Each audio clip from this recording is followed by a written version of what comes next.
deal with the dive of the Amvesta, the buy, the Ahri, but this does give Top Esports a winning lane in the Ezreal Karma. And the thing I'm curious about here, Matt, is JDG's confidence that they can just play a kite back composition. Varus has come to expect. The first dragon spawns here. Top Esports not necessarily in position, though, to immediately blitz the dragon. Could get dove here as Shun is wrapping around. Yeah, Kanavi not here to contest yet. He's going to work his way around the river, so he's late. TP comes in to protect. That's enough. Missing is the first one that tanks it up. He's forced to use the bailout on himself, and nice by Kanavi to clip FaZe. This is disaster, as you called it, Matt. Shun forced to flash over the wall, and Top Esports get 2 kills to start off the game. Bro, and a dive that probably just should have been called off immediately. I mean, JDG, maybe they can take solace in the fact that Crisp has no summoner spell. Or in playoffs has a KDA of 2 total. That's probably not good.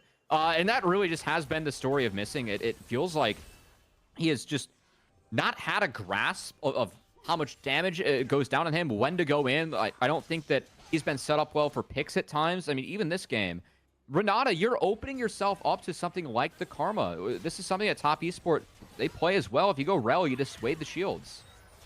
Nicely done by Alla to flash the Q, but he's still got a cease and desist to lock him down. Equalizer will slow. Kanavi flashes to confirm the kill, and 369 slices him down with the laceration. Cream in trouble, gets shuffled by Scout, but a good charm stops a lot of the damage that would have followed up on the Ember's Divide. Cream is still forced to use that Spirit Rush, and in the end, it's just an exchange of ultimates. However, Scout, gotta be careful. Charm, good sidestep.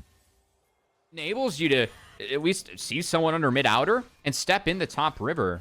Instead, they keep him bot, and it's just a complete trade. They're going to have Abba delete the top wave, so they'll just skip out on a wave. It will be the Grubs 3 for 3 traded out, with the Dragons now being even 2.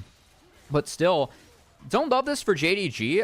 I think that putting Pays mid, it might have given them an option to at least pressure for both. You want to take advantage of these mid-game spikes in your jungle mid combo, and I feel like that's where you get a lot of the advantages of being able to snowball this team setup you have for Top Esports. As Kanavi, he didn't expect all 3 members from JDG to be waiting in that red quadrant. That's a big shutdown. Going over to Shun, and JDG want to continue the fight. Teleport answers. This will put all 5 members ready to defend. Scout is just forced to walk with the rest of his team, as the rest of his team is able to create the disruption and chaos for an Ezreal to thrive in. Jackie Love can live in that world. And Top Esports being able to pick up feats of strength. Feels really nice for the Lucidity Boot users. I feel like that passive, just getting that bonus move speed, could be really, really nice. Both Crisp and Jackie Love especially going to feel good just getting those boot upgrades.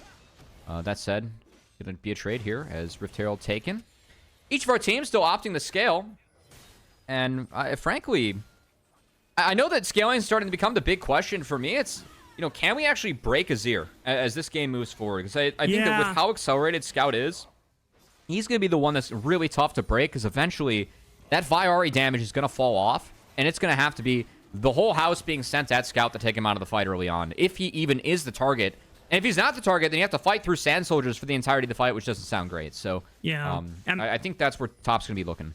Yeah, it begs the question, you know, why Top Esports were not able to take advantage of Scout when he didn't have Flash for the past 5 minutes. Because now it's back up, and now the opportunity to try and assassinate him seems even more difficult. They might look for a mid lane play. A teleport is coming in, but it's just to force off JDG's core trio, but they get the tower anyway, so I feel like the job is already finished for them. The chain of corruptions just forcing out Crisp Flash. Now Missing. Trying to control some vision here. Cease and desist right on top of the Renata glass, but he throws out the hostile takeover. That buys some time. Kanavi forced to flash. Shun is there for reinforcements, and Kanavi is in trouble. JDG being able to punish Top Esports once again. Scout flash onto the flashless Crisp, sends him right back into the waiting arms of his teammates. JDG on a roll. They don't care about what happened in the early game with that dive. They brought it right back. Evolved Miramana. He's going to try and answer the poke of the Varus. But JDG, you can see, toggle from our observers, looking pretty dark and dim for them in that bot side river. So making it a little bit harder for Pays to step up and for them to fish around this big objective. As folks, I might be living every Colorcaster's dream here, which is you get to solo cast one team fight. I might be back. Oh, hold on. All right, never mind. I see the feed. Is back. Cream Warding off Scout. Good charm stops him in his place, and that's Top Esports securing the 3rd dragon for themselves. Could be significant later on in this game. Teleport is coming in. Pays could be the target, but Season Desist is still going to go through, and the Smite 369 takes away the Edge of Night spell shield, allowing the dive to be successful, but Scout answers back, scoops up Crisp. Hostile takeover's massive onto the front line. Equalizer thrown down right on top. 369 and Cream trying to kite away. Kanavi falls. Good answer by JDG as they look for Jackie Love next. No flash available. Arcade shift. He's going to try to trade one back, but it's only the support, not the ideal target for Jackie Love as Top Esports lose their AD carry. That all I thought was a little bit unwarranted, but it's set up really nicely for the hostile takeover into the Equalizer, and Scout was tanky enough to get out. Then Jackie Love, again, I think he's looking for Scout here. Missing caught the W. Scout survives, so... And trying to bait them inwards. Now Top Esports, no flash on Page, no flash on Scout. Two ideal targets that they can look to isolate. Less than 4,000, 3,000, 2,000. Shot goes in! He smites it! Big heroic redemption for the guy! Being able to come back through on smites, and Top Esports lose big on another objective. Belonged to JDG, who of course did get Baron off the back half of the initial play, so a massive power play coming in for JDG as they're going to take control of this game.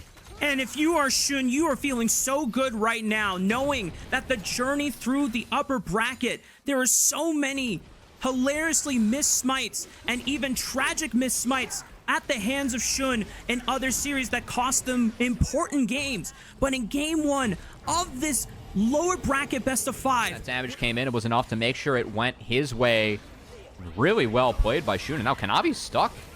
Caught out by Scout. There's the Emperor's Divides. Kanavi uses the ulti to reposition himself on the left side, but Crisp is already gone, so no Mantra Shields to bail out Kanavi. And 369 already knows that his jungler is gone.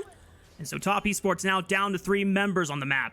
How can Top Esports break this? With how big Scout is, it's so tough to dive him. And I really like how JDG actually built this game. It feels like even in a game where they don't really have a true tank, I mean, Zin's your tankiest member. And this is the way you want to open up the series, especially when there's been so many criticisms and... Fight mid. TP mid. Hang on. Lower third. Fight between 2 solo laners here. Teleport comes in. Cream tries to bail out 369, but Scout is there to answer. Cream has Spirit Rush to get out. This is bad. But I don't know if 369 has a way out. Good flash away from Scout. Cream distances himself away. Scout still in range for a flash Emperor's Divide if he can get one more shuffle, but not in time. But meanwhile, the lower third, once again, the fight continues to break out in the mid lane as Kanavi fell to a pick from JDG's core. And 369 is trying to get a recall off before Scout can get in range. Cream is left as the sacrificial lamb. That's another member gone. 3 only for the side of Top Esports, while JDG still rocking with all 5. They're going to push into the base. And the fact that Scout is so durable on this Azir, he can flash in no fear and start forcing summoner spells off of the squishier backline members of Top Esports. And that puts them at even more disadvantage of trying to step up and contest JDG on the siege. Into the top quadrant and getting ready to set up this Baron.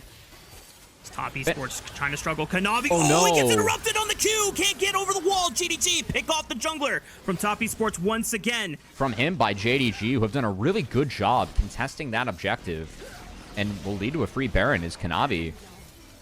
I mean, really goes down with just a whimper. And this game, it feels like Top Esports have went away with a whimper, just have not been able to contest JDG.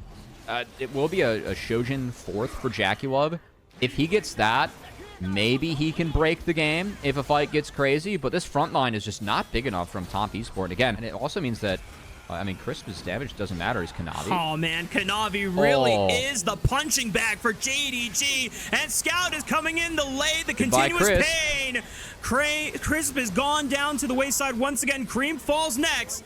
And 369 is trying to pull off a flank, but I don't know what Mbessa can do in a 1v5. Tries to get a decent amount of damage, but eventually falls. And JDG, after a questionable dive in the early game, there's no questions left afterwards. It's just a steamroll and game 1 taken in this series. These were some of the best highlights from today's matchup. Which moment was your favorite? Let me know in the comment section below. This is OP, and I'll see you tomorrow. Take care.